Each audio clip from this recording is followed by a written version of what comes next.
But first, before we start talking about spring, fall is officially here. The temperatures are starting to cool down. It's going to feel like autumn, and this week it's going to feel like winter. Definitely. That means we'll soon be cranking up the heat. So today we have ways to take the chill off of your heating bills. The best part is these are simple, fairly inexpensive ways to cut costs as the temperatures dip.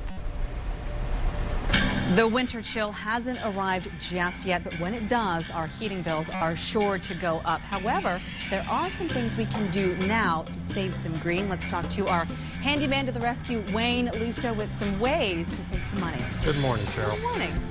As the winter months come upon us and we hit freezing temperatures, we want to make sure that our pipes are secure. A faucet cover is really just going to be a piece of styrofoam with a hook that goes over the faucet. You just take the loop it over the top of the faucet, put the faucet cover over, and pull it in place.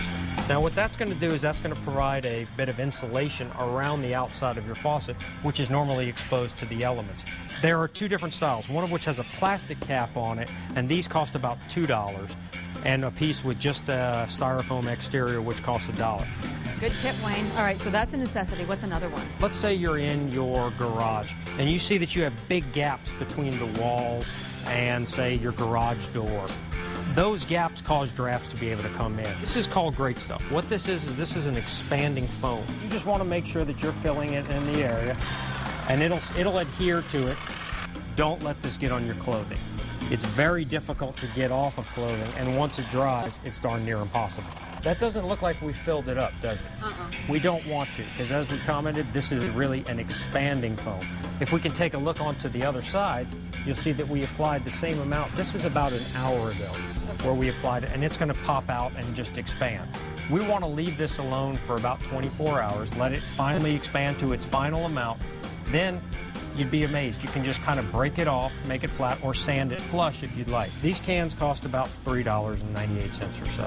Now is the perfect time to go and get a tube of caulk, your caulk gun, and caulk around the areas outside. It will not only help to prevent wind and drafts from getting in around the areas around the windows, but it's also going to stop rain and weather and moisture from seeping in. All right, we've talked about weatherizing the outside of the home. How about stuff for inside? Now they're kind of like a shrink wrap, if you can think of it. What it does is it's a piece of film that you take, you apply it over the glass in the door, you cut it just to the size, you use a common household hair dryer, and it's going to shrink it into the space, allowing it to seal up all those areas. These are a very inexpensive thing. These cost somewhere between $9 and $20 depending on the size. This thin layer of vinyl is what's actually sealing the door. As the door closes, it smashes this and no longer can drafts or heat escape. In this case, this door is actually pretty simple, and I can just pull it out. So this is the old weather stripping, and this is the new one you're going to put in its place? That's correct. You can buy these at the Home Depot, and these cost about $7 to $9, and they come in varying colors. So you can get a white one, a black one, or a tan one to match the trim of the door. Now, as you can see, this is the same as the one we took off, where it has the two little ridges or teeth that are going to be able to grab in place.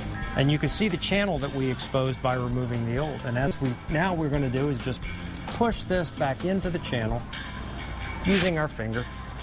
If, on the other hand, your door doesn't have a channel like this one did, this is just like it sounds. It's a piece of tape that has a foam core to it. I'm going to take the foam, which has an adhesive back to it, and I'm going to run it all around the edge of the door so that I have a piece of foam there to help keep out the draft. The last area to look for is actually this sweep down at the bottom to see whether or not the door is sealing where it touches the floor. You may need something like this, which slips over the bottom of the door but provides little rubber edges to mate to the ground so that you don't get that draft coming in from under the door. I know too many times I've seen folks just stuff a towel by the tip of the door. This is certainly a more elegant solution than that. You know, you've Wait seen that. a minute. I've done that. Before we replaced our doors and windows recently, but before we do that, yeah, I was jamming the... In college, you could see daylight under our front door. I can't wait till spring. Anyway, I know. One other tip from Wayne, and this may be more involved. Insulation has come down in price significantly. Insulation that you'd lay down in your attic. So even better, if you decide to put more insulation up there, you can get a tax credit in 2009. If you'd like to see any of our past Handyman to the Rescue segments, go to Fox 40. 1043tv.com. Click on the News at 7 button. Also, you saw the display set up there at the Home Depot.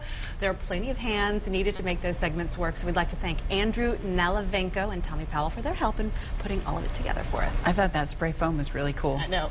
And you know, you can paint over it once you break it off. I didn't know that you could, sand it down, paint it. I didn't either. The things we learn on this show, I tell you what. All right.